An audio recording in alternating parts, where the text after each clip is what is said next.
यह कहानी है ढोलकपुर गांव की। उसी गांव में आकाश नाम का एक आदमी रहता था, जो एक छोटे से ठेले पर समोसे बेचा करता था।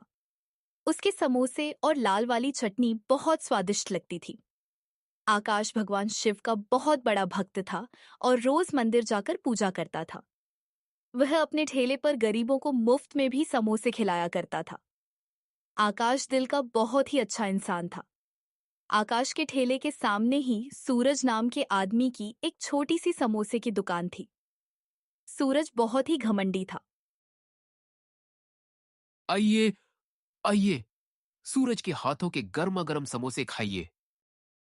सूरज की दुकान पर ग्राहकों की बहुत लंबी लाइन लगी रहती थी, लेकिन आकाश के ठेले पर सिर्फ मक्खियां ही घूमती रहती थीं। आइए भैया, आइए, गर्मा गर्म समोसे खाइए। भैया, आपको दूं क्या? ये समोसे बहुत स्वादिष्ट हैं। लेकिन वह कुछ कर नहीं पाता। ग्राहक उसके यहाँ बिना कुछ खाए, बिना कुछ बोले ही वहां से चले जाते। यह सब देखकर आकाश बहुत उदास हो जाता। हे शिव जी, मेरी मदद करो। ऐसे ही शाम हो जाती और आकाश अपने घर चला जाता।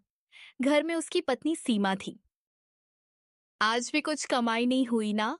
जो भी था सब गरीबों में बांट दिए होंगे। तुम्हें पता तो है, गरीबों को खिलाना बहुत बड़ा पुण्य का काम है। इस पुण्य के चक्कर में घर में 1 रुपया भी नहीं आ रहा है। मुझे समझ नहीं आता कि मैं घर कैसे चलाऊं। अरे कमाई तो मेरी भी होती, लेकिन सामने ही सूरज की बड़ी दुकान है, इसलिए लोग वहीं चले जाते हैं।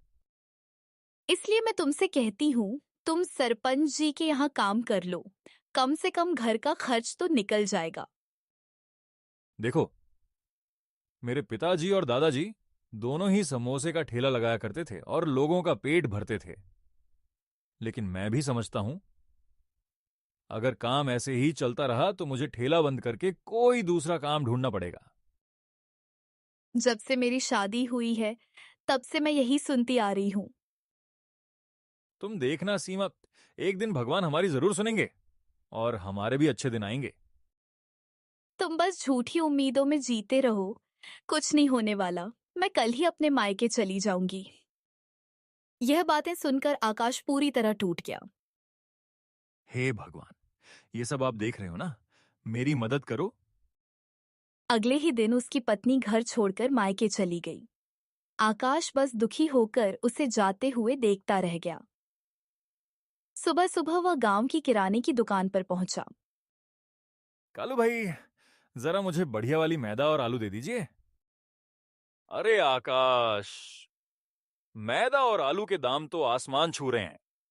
और सुनो, आज चीनी का भाव 50 रुपए किलो हो गया है। अरे कालू भाई, क्या बोल रहे हो? पिछले हफ्ते ही तो मैंने आपसे मैदा ली थी, तब तो भाव 40 रुपए किलो था, और आज 70 रुपए किलो। ये कैसे हो गया? वो क्या है ना, जो कंपनी ये सब बनाती है वही दाम बढ़ा रही है। देखो आकाश, तुम मेरे पुराने ग्राहक हो, इसलिए तुम्हें सच बता रहा हूं। मेरे पास थोड़ी पुरानी मैदा रखी है, जो थोड़ी सी मिलावटी है। अगर तुम कहो तो मैं तुम्हें वही सही भाव में दे दूं। वैसे भी समोसे में अच्छा आलू डालोगे तो बनाने के बाद किसी को पता भी नहीं चलेगा। नहीं नहीं नहीं भाई, मेरे ग्राहक मेरे लिए भगवान की तरह हैं। मैं उनके साथ धोखा नहीं कर सकता। मैं कोई भी खराब चीज इस्तेमाल करके अपने ग्राहकों को धोखा नहीं दूंगा। देख लो आकाश, जैसी तुम्हारी मर्जी। मैं तो तुम्हारे भले के लिए ही कह रहा हूं। कोई बात नहीं भाई, मैदा का भाव बढ़ा है तो बढ़िया ही दीजिए। आप मुझे 2 किलो अच्छी मैदा और 1 किलो आलू तौल दीजिए। मुझे पता है आकाश, तुम अपने सामान में कोई घपला नहीं करते।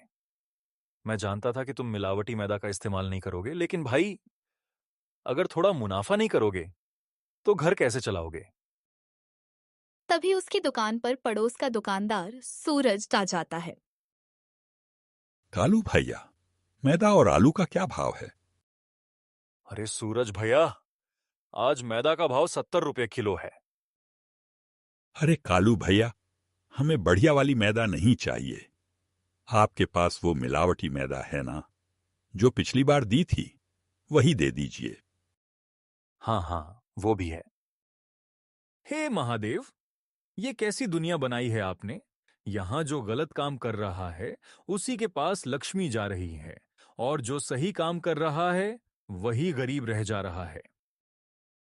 ये सब बातें सूरज जानबूझकर आकाश को सुनाते हुए कह रहा था। सूरज भैया, आप मेरे बारे में कुछ भी कहिए, लेकिन मैं अपने ग्राहकों के साथ बेईमानी नहीं कर सकता। मैं उन्हें कभी मिलावटी समोसे नहीं खिलाऊंगा। अरे आकाश, मैंने तुझसे थोड़ी कहा है कि तू महंगी चीजें लगाकर बैठ और मक्खियां मारता रहा। उसकी बातें सुनकर आकाश बहुत उदास हो गया और अपने ठेले पर आ गया। उसने समोसे बनाकर बाजार के बीच ठेला लगाया, लेकिन उसके ठेले पर एक भी ग्राहक नहीं आया। दूसरी तरफ सूरज मिलावटी सामान इस्तेमाल कर रहा था, फिर भी उसकी दुकान पर भीड़ लगी हुई थी। हे महादेव, ये कैसी दुनिया बनाई है आपने? यहाँ जो गलत काम कर रहा है, उसी के पास लक्ष्मी जा रही है, और जो सही काम कर रहा है, वही गरीब रह जा रहा है। तभी उसके ठेले के सामने से एक साधु बाबा गुजरते हैं। हे भगवान, कहाँ हो आप? कभी तो मेरे बारे में सोचिए, कभी तो मुझ पर ध्यान दीजिए। बेटा, क्या हुआ तुम्हें? तुम रोते हुए भगवान को क्यों पुकार रहे हो? नहीं साधु बाबा, कुछ नहीं। वो तो बस ऐसे ही। क्या हुआ बेटा, बताओ।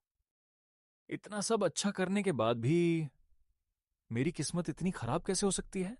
भगवान मेरी मदद क्यों नहीं कर रहे हैं? बेटा, जीवन में कभी निराश नहीं होना चाहिए। कुछ अच्छा होने के लिए कभी कभी बुरा होना भी जरूरी होता है। बताओ बेटा, तुम्हें क्या परेशानी है? शायद मैं तुम्हारी कुछ मदद कर सकूं।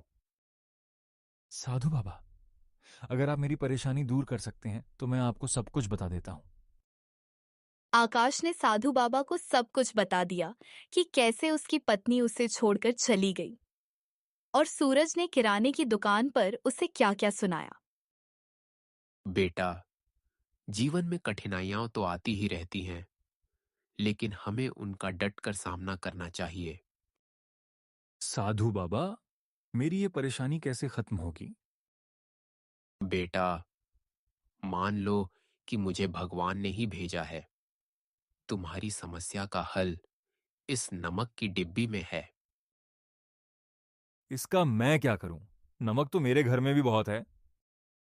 ये साधारण नमक नहीं, जादुई नमक है। जब तुम इसका इस्तेमाल करोगे तो सारे ग्राहक तुम्हारे ठेले पर आकर समोसे खाएंगे। बाबा ने अपनी झोली से एक छोटी सी डिब्बी निकालकर आकाश को दे दी। मान लेना, भगवान ने ही तुम्हारी मदद की है। आज से तुम्हारा भाग्य बदलने वाला है। और हां, आकाश, अगर इस नमक का उपयोग कोई बुरा आदमी करेगा तो इसका असर उल्टा होगा। आप क्या कह रहे हैं बाबा? मुझे कुछ समझ नहीं आ रहा। वक्त आने पर सब कुछ तुम्हें खुद ही समझ में आ जाएगा। इतना कहकर बाबा वहां से चले गए। चलो, बाबा के कहने पर इस नमक को डालकर समोसे बनाकर देखता हूं। क्या पता मेरा भाग्य ही बदल जाए। इसके बाद आकाश ने उस नमक को मिलाकर समोसे बनाए। कुछ ही देर में उसके ठेले पर एक आदमी आया। अरे भाई, तुम्हारे समोसे की खुशबू तो बहुत अच्छी आ रही है। जरा एक प्लेट देना। ऐसे ही एक-एक करके सूरज के सारे ग्राहक आकाश के ठेले पर आने लगे और उसके समोसे खाने लगे। यह सब देखकर सूरज हैरान हो गया कि आखिर ऐसा क्या हुआ जो उसके सारे ग्राहक आकाश के पास चले गए। अरे, ये क्या हो रहा है? हमारे सारे ग्राहक उस आकाश के ठेले के पास कैसे चले गए? ये कैसा चमत्कार हो गया? सूरज और उसका नौकर दोनों हैरानी से देखते रह गए। एक-एक करके सभी ग्राहक आकाश के ठेले के पास पहुंच गए। अरे वाह, आज तो भगवान की बड़ी कृपा हो गई मुझ पर। चलो, ये पैसे लेकर मैं सीमा को वापस घर ले आता हूँ। इसके बाद आकाश अपनी पत्नी को लेने के लिए उसके मायके चला गया। सीमा, अरे ओ सीमा, बाहर आकर देखो मैं तुम्हारे लिए क्या लाया हूँ। आवाज सुनकर सीमा घर से बाहर आई। क्या हुआ जी? ऐसे क्यों चिल्ला रहे हो? ये देखो, आज मैंने इतने सारे पैसे कमाए हैं। सीमा, अब हमारे भाग्य बदल गए हैं। भगवान ने हम पर कृपा की है। ये सारे पैसे मैंने सिर्फ समोसे बेचकर कमाए हैं। सच में? ये कैसे हो गया? आज तक आपने इतने पैसे कभी नहीं कमाए। मुझे तो अपनी आंखों पर विश्वास ही नहीं हो रहा।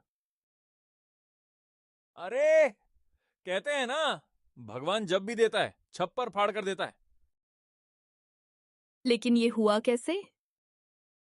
तब आकाश ने सीमा को पूरी बात बता दी। जब तक उस बाबा का दिया हुआ नमक हमारे पास है, तब तक हमारी बिक्री बहुत अच्छी होती रहेगी।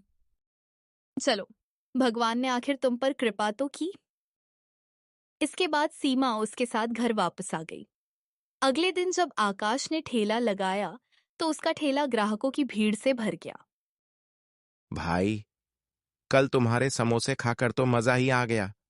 मैं भी आया था, लेकिन तुम्हारी दुकान बंद थी, इसीलिए वापस चला गया। कल तुम क्यों नहीं आए थे? क्या बताऊं भाई, कल सारे समोसे और चटनी खत्म हो गए थे। आज मैं ज्यादा बनाकर लाया हूं। इधर आकाश के ठेले पर ग्राहकों की भीड़ लगी थी और उधर सूरज की दुकान पर एक भी ग्राहक नहीं था। अरे यार, ये देखो, आज फिर आकाश के ठेले पर कितनी भीड़ है और हमारी दुकान पर तो सिर्फ मक्खियां ही मंडरा रही हैं। मैं भी यही सोच रहा हूं मालिक। आखिर उसके पास ऐसा क्या है जिसकी वजह से हमारे सारे ग्राहक उसके ठेले पर जा रहे हैं? शाम होते होते आकाश के सारे समोसे बिक जाते हैं। अरे ओ कालू भैया, जरा मुझे 10 किलो मैदा दे दीजिए। और हाँ, 5 किलो आलू भी। लेकिन मैदा अच्छी वाली ही देना, वो मिलावटी वाली मत देना। लगता है आकाश, तुम्हारा समोसे का ठेला अब बहुत अच्छा चल रहा है, इसीलिए आज तुम 10 किलो मैदा लेने आए हो, और वो भी बढ़िया वाली। हाँ कालू भाई, भगवान की कृपा से मेरे दिन फिर से अच्छे हो गए हैं। ये सारी बातें सूरज और उसका नौकर छुपकर सुन रहे थे। अरे श्याम, जरा पता तो लगाओ, इसके पास ऐसी कौन सी चीज है जिसकी वजह से पिछले 5-6 दिनों से इसके ठेले पर इतनी भीड़ लगी रहती है। मुझे भी समझ नहीं आ रहा मालिक। जो आदमी पहले पूरे दिन ठेले पर बैठकर सिर्फ मक्खियां मारता था, वो आज 10 किलो मैदा के समोसे बनाएगा। जरूर इसके हाथ कोई बड़ा राज लग गया है, तभी इसके ठेले पर इतनी भीड़ है। अगले दिन सूरज का नौकर चुपके से आकाश के घर गया। वहां उसे जादुई नमक के बारे में पता चल गया। वह तुरंत सूरज के पास पहुंचा और सब कुछ बता दिया। रात को सूरज खुद आकाश के घर पहुंचा। अरे, कहाँ है वो जादुई नमक जिसके बारे में तू बता रहा था? जल्दी ढूंढ, जल्दी। लेकिन दोनों को ये नहीं पता था कि आकाश छुपकर उन पर नजर रखे हुए था। ये देखो मालिक, आखिर मिल ही गई जादुई नमक की डिब्बी। चल, जल्दी चल, कोई देख लेगा तो सारी मेहनत बेकार हो जाएगी। दोनों उस नमक की डिब्बी लेकर वहां से भाग गए। आकाश ये सब छुपकर देख रहा था। अब आएगा मजा। साधु बाबा ने कहा था, जो लालची आदमी इसका इस्तेमाल करेगा उस पर इसका असर उल्टा होगा। अगले दिन सूरज ने उसी नमक से समोसे बनाए, लेकिन उसके सारे समोसे जल गए और काले होकर बेकार हो गए। अरे ये क्या हो गया? आज मेरे सारे समोसे बर्बाद हो गए। तेरी वजह से मुझे कितना नुकसान हो गया। नहीं मालिक, आकाश अपनी पत्नी से कह रहा था कि ये जादुई नमक है। अब मैं क्या करूं? आज तो मेरा पूरा नुकसान हो गया। ये सब देखकर दूर खड़ा आकाश मुस्कुरा रहा था। तो दोस्तों, हमारी कहानी यहीं समाप्त होती है। अगर आप भी चाहते हैं कि आपके नाम पर भी हम कार्टून बनाएं, तो वीडियो के नीचे कमेंट में अपना नाम जरूर लिखें और वीडियो को लाइक करना न भूलें। हम आपके नाम की भी कहानी बनाएंगे।